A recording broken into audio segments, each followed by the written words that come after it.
अस्सलाम वालेकुम, मैं इमदाद सुमरो। इमरान खान का मंसूबा क्या है? इमरान खान अब किस हिकमत अमली पर काम करने जा रहे हैं?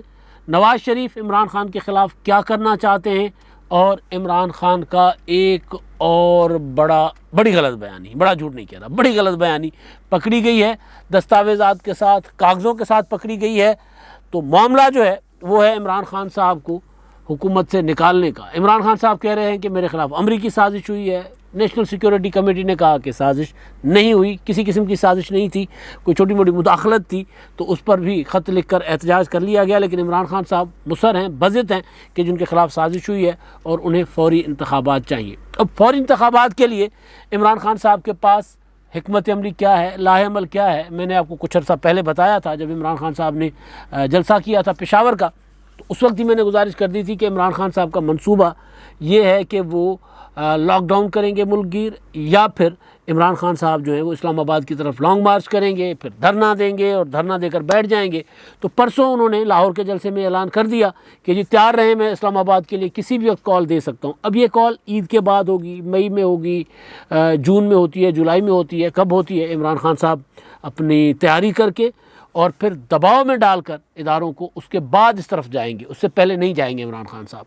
क्योंकि इमरान खान साहब को पता है कि अगर दबाव ना काम आया और फिर बैकफायर हो गया तो फिर उसका नुकसान होता है, ज़ाहिर है। और पहले भी इमरान खान साहब ने नुकसान उठाया है इस तरह का। तो इमरान खान साहब उससे पहले अब क्या करना चाह रहे हैं? क्योंकि रोज़ों तक तो इमरान खान साहब के पास जलसे जुलूस, यानी ईद उल फितर तक तो इमरान खान साहब जलसे जुलूस नहीं कर रहे। अब वो प्रेस कॉन्फ्रेंस कर लें, मीडिया से गुफ्तगू कर लें। प्रेस कॉन्फ्रेंस उस तरह खुली प्रेस कॉन्फ्रेंस इमरान खान अब नहीं कर रहे, शायद ही करें जिस तरह की 2018 से पहले किया करते थे। अब उस तरह मीडिया के सामने नहीं आएंगे, वहाँ कोई भी सहाफ़ी कुछ भी सवाल पूछ लेगा। अब इमरान खान साहब अपने हम ख्याल यूट्यूबर्स को, अपने हम ख्याल वीलॉगर्स को और अपने हम ख्याल रिपोर्टर्स को और अपने हम ख्याल एंकर्स को बुलाकर मिलते हैं और फिर वहाँ से ख़बर निकालते हैं, वहाँ से पैगाम रसानी करते हैं, वहाँ से दबाव डालते हैं और दबाव जनरेट करते हैं। तो इमरान खान साहब अब ईद उल फितर तक तो यही करेंगे और उसके बाद फिर माहौल देखेंगे, तेल की धार देखेंगे। क्योंकि अब बकौल इमरान खान वो तजुर्बाकार हो चुके होंगे। पहले तजुर्बाकार नहीं थे, हुकूमत में आए तब भी उनका तजुर्बा नहीं था, तो अब उनको तजुर्बा हो चुका हुआ है। लिहाजा अब वो हालात देखेंगे, सारा कुछ देखने के बाद वो आगे बढ़ेंगे। लेकिन उस वक्त तक इमरान खान साहब क्या करेंगे, वो खुलकर बातें सामने आना शुरू हो गई हैं। उस वक्त तक इमरान खान साहब general Qamar Javed Bajwa, army chief Pakistan, उनको निशाना बनाएंगे। खुद नहीं, प्रॉक्सी होती है ना, प्रॉक्सी यानी किसी की जंग कोई लड़ेगा, फ्रंट पे चेहरा किसी का होगा, पीछे कोई होगा। जिस तरह हमने अफ़गानिस्तान में अमेरिका की प्रॉक्सी लड़ी, जिस तरह इस पिछले दिनों एक दरख्वास्त गई थी इस्लामाबाद हाई कोर्ट में, और उस पर और वो मामला था उसका, वो जो साबिक चीफ जस्टिस साकिब निसार साहब और राना शमीम साहब का, उस पर Sindh high court bar association दरख्वास्त लेकर गई थी कि जी ये इसकी तहकीकात होनी चाहिए। तो उसको अटॉर्नी जनरल साहब ने कहा था कि ये प्रॉक्सी है नवाज़ शरीफ साहब की। नवाज़ शरीफ क्योंकि वो जो इंकशाफात सामने आए थे, राना शमीम साहब ने जो दावा किया था ख़त लिख कर कि उन्होंने एफिडेविट देकर कि साकिब निसार साहब ने पाकिस्तान फ़ोन, क्योंकि आए थे वो गिलगित बल्तिस्तान गए हुए थे, तो चीफ जस्टिस ऑफ पाकिस्तान थे वो, तो यहाँ पर इस्लामाबाद हाई कोर्ट में फ़ोन करके कहा था उन्होंने कि जी ये इस केस का, यानी नवाज़ शरीफ और मरीम नवाज़ की ज़मानतें नहीं होने देनी, इस तरह का उन्होंने एफिडेविट दिया था। तो उसके ऊपर दरख्वास्त आई थी, तो तब सिंध हाई कोर्ट की दरख्वास्त आई थी। तो उस वक्त अटॉर्नी जनरल ने कहा था कि ये प्रॉक्सी है, नवाज़ शरीफ की प्रॉक्सी जो है Sindh high court bar association लड़ रही है। तो इमरान खान साहब की प्रॉक्सी अब कुछ लड़ रहे हैं कुछ लोग। पहले जो हैं वो सामने आ गए, इमरान खान साहब के डाई हार्ट फॉलोअर हैं, डाई हार्ट सपोर्टर हैं, और इमरान खान साहब कुछ भी कर जाएं वो कहते हैं जी इमरान खान साहब ने बहुत अच्छा किया। इमरान खान साहब से 10 साथ आगे हैं, बहुत बड़े जर्नलिस्ट रह चुके हुए, बाहर हैं अब इन दिनों, वो हैं शाहीन सहबाई साहब, और बाहर बैठकर बात की जा सकती है। बाहर बैठकर हमारे यहाँ कहते हैं कि दरिया पार खड़े होकर बंदा जो मर्ज़ी कहता फिरे, उसका क्या बिगाड़ा जा सकता है, या उसके चीखने चिल्लाने से आपका क्या बिगड़ता है। तो लेकिन इमरान खान साहब का एक पूरा लग रहा है कि इमरान खान साहब दबाव डालने के लिए, वो जो उन्होंने कहा था ना कल परसों जलसे में कि जिससे भी गलती हुई है, जिनसे भी गलती हुई है, एक ही तरीका है कि इंतखाबात करवा लें। तो उसके लिए दबाव डालने के लिए इमरान खान साहब के पास आखिरी टूल क्या है? और उसके अलावा इमरान खान साहब फ़ॉरेन फंडिंग केस में खुद डरे हुए हैं, ऐलानिया कह रहे हैं कि जी फ़ॉरेन फंडिंग केस में हमारे खिलाफ फैसला आ सकता है, और फिर निशाना बना रहे हैं चीफ इलेक्शन कमिश्नर को। परसों लाहौर वाले जलसे में उन्होंने निशाना बनाया चीफ इलेक्शन कमिश्नर को का हवाला देकर, नाम लेकर, नाम यानी ओहदे का नाम, बरा सिकंदर सुल्तान राजा नहीं कहा था, लेकिन उन्होंने कहा था कि अब मुस्लिम लीग नून चीफ इलेक्शन कमिश्नर को चाहिए कि वो मुस्लिम लीग नून का कोई ओहदा ले लें। और मुस्लिम लीग नून के लोग तो शर्मा रहे हैं जितना मुस्लिम लीग नून के काम चीफ इलेक्शन कमिश्नर आ रहे हैं। यानी इतने बड़े आइनी इदारे पर के सरबराह पर इतना बड़ा इल्ज़ाम, ज़ाहिर है उसके पीछे वजह यही है जो साफ नज़र आ रही है कि इमरान खान साहब को यकीन हो चला है कि फ़ैसला उनके ख़िलाफ़ आएगा। तो जब फ़ैसला ख़िलाफ़ आए तो पहले से एडवांस में बातें करना शुरू कर दो, मुतनाज़ा बनाना शुरू कर दो, ताकि कह सको कि जी हम तो कहते थे कि हमारे मुखालिफ हैं जी, तो ये इन्होंने यही करना था हमारे ख़िलाफ़, तो उन्होंने किया।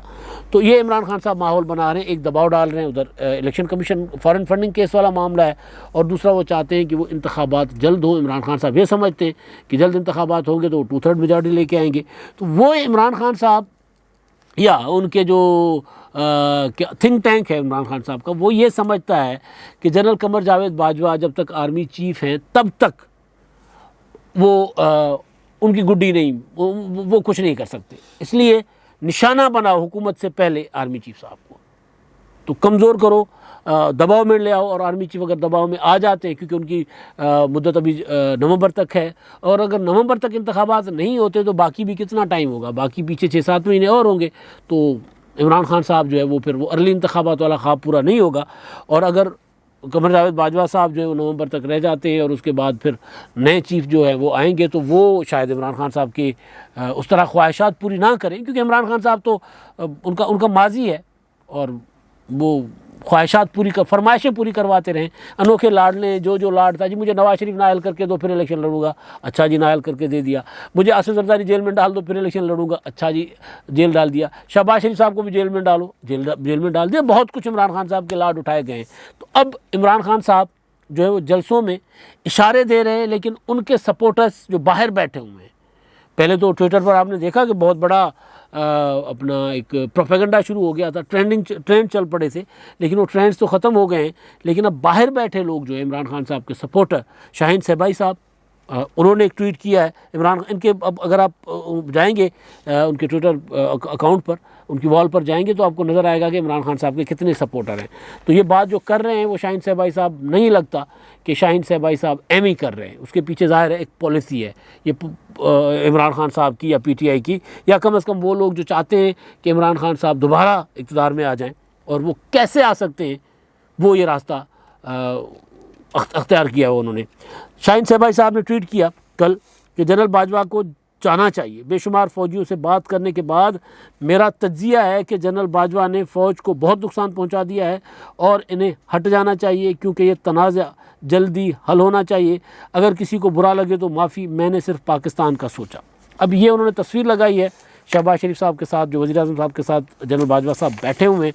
तो ये जब तक मुलाकात नहीं हुई थी तब तक यही शोर मचाया जा रहा था कि मुलाकात नहीं हो रही। अब हो गया तो अब मुतालबात शुरू हो गए उनको कि जी जनरल बाजवा साहब जो छुट्टी पर, उनको रुख्सत कर दिया जाए, वो चले जाएं, वो रिज़ाइन कर दें। अब ज़ाहिर है शहबाज शरीफ साहब तो उनको नहीं हटाने से रहे, वो नहीं हटाएंगे शहबाज शरीफ साहब। उनकी जो एक्सटेंशन की मुद्दत है वो पूरी करेंगे, और बकौल DGISP जनरल इफ्तिखार बाबर साहब कि कोई एक्सटेंशन का कोई प्लान नहीं है, ना एक्सटेंशन वो मांग रहे हैं, ना एक्सटेंशन होगी, और वो अपनी मुद्दत नवंबर में रिटायर हो जाएंगे आर्मी चीफ साहब। तो अब आगे एक और चीज़, अब दो तरह से दोधारी तलवार के तौर पर इमरान खान साहब जो है वो खेल रहे हैं। अब ये मेरे सामने है, शीरी मज़ारी साहिबा का ट्वीट है, और ये परसों जो शहबाज शरीफ साहब वज़ीरिस्तान गए थे और वहाँ पे उनको ब्रीफिंग दी थी अपना जनरल फैज़ हमीद साहब ने, आर्मी चीफ और दीगर हुकाम जो थे, फ़ौजी हुकाम वो मौजूद थे। वज़ीर आज़म वहाँ गए थे, अमन अमान की सूरत हाल, वहाँ मकामी कबाइल के मसाइल, वो जिरगा भी था तो जिरगे में भी गए थे, तो उनको शहबाज शरीफ साहब को ब्रीफिंग दी जनरल फैज़ हमीद साहब ने।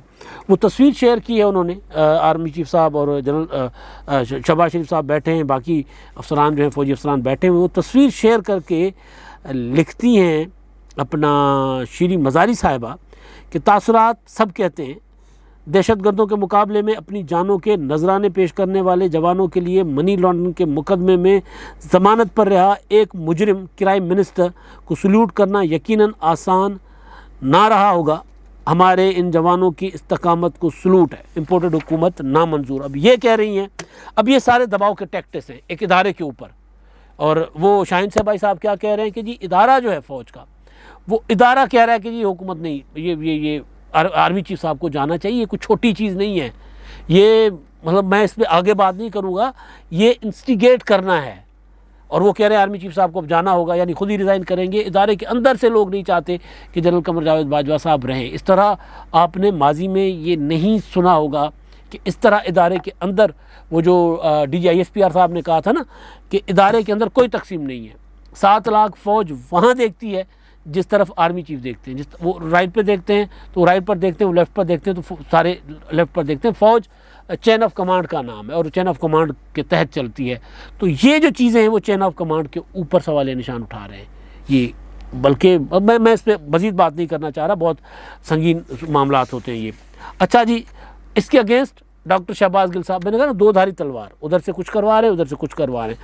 अब डॉक्टर शहबाज गिल साहब, अच्छा खुद इमरान खान साहब जलसों में क्या कह रहे हैं, इमरान और स्पेस पे क्या कह रहे हैं, इमरान खान जो है वो पाकिस्तान के लिए इतना ज़रूरी नहीं है जितना फ़ौज ज़रूरी है। बिल्कुल पाकिस्तान के लिए इदारे ही ज़रूरी होते हैं, शख्सियात ज़रूरी नहीं होती। इमरान खान साहब की हुकूमत ज़रूरी नहीं है पाकिस्तान के लिए, पार्लियामेंट की सुपरमेसी ज़रूरी है। ये चीज़ अगर इमरान खान साहब फ़ौज के इदारे के ऊपर अप्लाई कर रहे हैं तो ये उससे भी ज़्यादा बड़ा जो इदारा है वो है पार्लियामेंट का, सुप्रीम इदारा है, जो सब इदारों की माँ है, जो सब के ऊपर है। वो इदारा फ़ैसला करता है इमरान खान साहब कि आपके ऊपर, आपके पास मेजॉरिटी नहीं है, आप घर जाएं, आप वो फ़ैसला तस्लीम नहीं करते। आप अगर ये कहते हैं कि फ़ौज ज़रूरी है पाकिस्तान के लिए इमरान खान से ज़्यादा, तो कोई भी शख्सियत ज़रूरी नहीं है पाकिस्तान के लिए, इदारे ज़रूरी हैं। चाहे सुप्रीम कोर्ट हो, चाहे पार्लियामेंट, सबसे पहले पार्लियामेंट हो, सुप्रीम कोर्ट हो, फ़ौज हो। फ़ौज तक का तो ये जो हमारे 3 बड़े यानी पार्लियामेंट, अदलिया और इंतज़ामिया, ये तो 3 हो गए प्रॉपर इदारे, 3 पिलर हो गए। फ़ौज एक महकमा है, तो फ़ौज भी एक दिफाई महकमा है, तो दिफाई महकमे के तौर पर फ़ौज भी ज़ाहिर पाकिस्तान के लिए बहुत ज़्यादा ज़रूरी है। शख्सियत कोई वो शख्सियत रहती हैं, कायद-ए-आज़म मोहम्मद अली जिन्ना अपना वरेलत फरमा गए, लियाकत अली खान कत्ल कर दिए गए, भुट्टो शहीद कर दिए गए, बेनज़ीर भुट्टो शहीद कर दी गई, नवाज़ शरीफ साहब को हुकूमत से निकाल दिया गया बाहर। इदारे मजबूत रहने चाहिए, इदारे रहते हैं तो मुल्क रहता है, इदारे नहीं रहते तो फिर मुल्क भी नहीं रहता।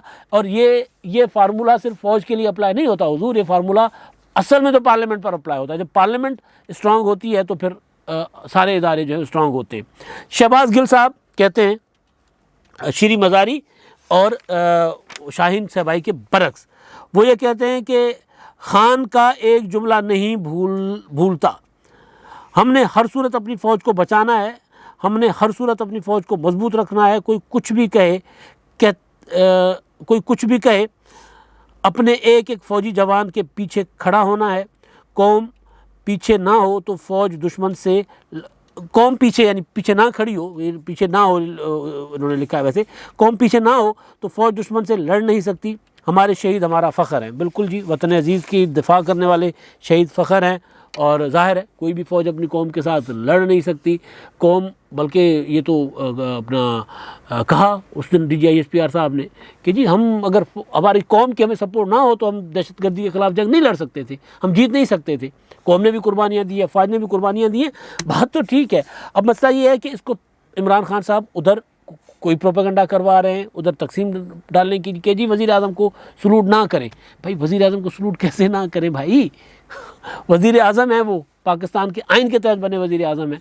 ठीक है, वज़ीर आज़म के ऊपर सियासी तौर पर आप जो मर्ज़ी कहें, लेकिन एक इदारे को ये कहना कि जी आपके दिल पर बड़ा बोझ होगा शहबाज शरीफ, ये जो चीज़ें हैं ना, ये बड़ी ख़तरनाक खेल है जो इमरान खान साहब खेल रहे हैं। दबाव में डालने की कोशिश कर रहे हैं इदारे को, ताकि इदारे का दबाव आए आर्मी चीफ पर, और फिर आर्मी चीफ जो है वो रिज़ाइन कर जाए तो उसके बाद मेरे लिए रास्ते खुले हो जाए। खुद ही खुल सकते, अगर कल को ये दबाव काम भी आ जाता है, नहीं हो सकता ऐसा। इमरान खान साहब ने 120 दिन का धरना देकर देख लिया था, इमरान खान साहब ने लॉन्ग मार्चेस और जलसे करके देख लिए, नहीं होता। तरीका वही है जमहूरी इंतखाबात। हाँ, इंतखाबात अगर कल को हुकूमत असम्बली तोड़ के इंतखाबात करवाती है, आप जीत कर आ जाते हैं, कहते हैं कि जी आप मेजॉरिटी लेकर आ सकते हैं, आ जाएं जी सर आंखों पर, लेकिन आकर आपने पार्लिमानी जमहूरी निज़ाम चलाना है, आकर आपने अमरीत और सदारत नहीं चलानी। तो खैर एक तो ये मामला है, और दूसरा मामला वो जो नवाज़ शरीफ साहब क्या चाहते हैं, क्या करना चाहते हैं, उस पर मैं आता हूँ। एक और मामला, इमरान खान साहब ने दावा किया था कि उन्होंने घड़ी बेचकर, हार बेचकर, तोहफे बेचकर बनी गाला की सड़क बनवाई थी। मेयर से, मुस्लिम लीग नून से उनका ताल्लुक़ था उस वक्त 2019 में। वो अपना उन्होंने अंसर शेख साहब, उन्होंने दावा किया है, वो कहते हैं उनके पास डॉक्यूमेंट्स भी हैं कि इमरान खान साहब ने जो मेन रोड से उनके घर की तरफ सड़क जा रही थी, उसकी रिपेयर मरम्मत के लिए उन्होंने कहा था कि जी मेरे ख़र्चे में मुझे बना दें। हमने बनवाई थी वो।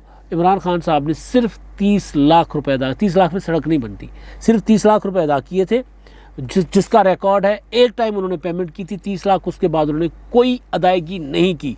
यानी इतनी बड़ी सफ़ेद गलत बयानी वज़ीर आज़म साहब, साबिक़ वज़ीर आज़म साहब जो कर रहे हैं।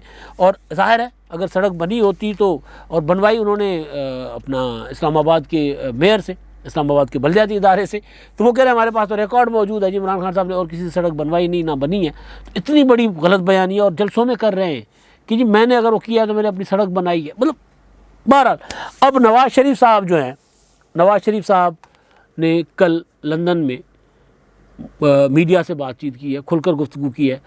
उसमें उनसे तरह तरह के सवाल हुए। उनका फोकस था कि पाकिस्तान की मईशत जो है वो बेड़ा गर्क हुआ है, इमरान खान साहब तबाह बर्बाद कर गए पाकिस्तान की मईशत को, हमने मईशत को ठीक करना है, आगे बढ़ाना है, और लोगों को की जो मुसीबतें वो ख़त्म करनी है। लेकिन उन्होंने एक चीज़ जो की है, बिलावल भुट्टो जरदारी साहब का जुमला याद आ गया कि जी मियाँ साहब, इमरान खान साहब या दुआ करें कि आपके बाद हमारी हुकूमत आए, मुस्लिम लीग नून की ना आए, वरना आपका वो असर होगा कि आप याद करेंगे। अब इमरान खान साहब ने दुआ की या नहीं की, लेकिन हुकूमत दोनों की आ गई। अब ये है कि एक फरीक कह रहा होगा कि यार इंतकाम की तरफ नहीं बढ़ेगी, दूसरा कह रहा नहीं जी हमने नहीं छोड़ना। वो नवाज शरीफ साहब ने नैब नहीं ख़त्म होने दिया था ना। मियाँ नवाज शरीफ साहब ने कहा है कि इस शख्स को, यानी इमरान खान को निशान इबरत का नमूना बनाना चाहिए, इबरत का नमूना। अब इबरत का नमूना कैसे बनाया जा सकता है? लोग वोट ना करें, लोग उनको मुस्तरद कर दें, या फिर इबरत का नमूना वही जो हमारे साथ किया है, जेलों में मुकदमात। और वो कह रहे थे अभी तो इमरान खान के ख़िलाफ़ सिर्फ 5% चीज़ें सामने आई हैं, अभी तो 5 से 10% सच सामने आया है, अभी और सच सामने आने। तो 5 से 10% सच में एक ये भी है जो अंसर शेख साहब कह रहे हैं कि जी 30 लाख रुपए दिए थे हमें तो सड़क बनाने के लिए, बाकी तो पैसे दिए नहीं। तो नवाज़ शरीफ साहब जो हैं वो इमरान खान साहब को माफ़ करने को तैयार नहीं है। कल के उनके लबो लहजे से यही लग रहा था। अभी क्योंकि उनका फोकस है हुकूमत साजी पर, बजट पर, लेकिन आगे चलकर लग रहा है कि इमरान खान साहब ने जो जो किया है उनसे एक एक चीज़ का बदला, इंतकाम लिया जाएगा, एक एक चीज़ का साफ नज़र आ रहा है। हाँ, एक चीज़, इंतकाम किसी से नहीं लेना चाहिए, एक बार एक इंतकाम छोड़ना होगा। ख्वाजा साद रफ़ी कहते हैं कि हमें एक इंतकाम छोड़ना होगा। ज़्यादातर मुस्लिम लीग नून के अंदर भी राय यही है कि इंतकाम नहीं लेना चाहिए। लेकिन नवाज़ शरीफ साहब, मुझे नहीं लगता, मुझे पता नहीं क्यों लगता है कि नवाज़ शरीफ साहब जो हैं वो जैसे ही इनकी हुकूमत तरह पाँव टिकाएगी, अपने पाँव जमाएगी, तो नवाज़ शरीफ साहब जिस तरह मुशर्रफ, आपको याद होगा कि नवाज़ शरीफ साहब ने वादा किया था कि मुशर्रफ के ख़िलाफ़ कोई कार्रवाई नहीं करेंगे, लेकिन की। अभी भी नवाज़ शरीफ साहब की जो स्टेटमेंट से लग रहा है कि नवाज़ शरीफ साहब फौरी तौर पर इमरान खान पर हाथ डालें ना डालें, लेकिन आगे चलकर डालने का इरादा रखते हैं। अब इमरान खान साहब अपने वो जो करना चाहते उसमें कामयाब हो गए तो उनकी बचत हो जाएगी, वरना मुझे नहीं लगता कि वो नवाज़ शरीफ साहब के गैस व ग़ज़ब से बच सकें। अब तक के लिए इतना ही। अल्लाह हाफ़िज़।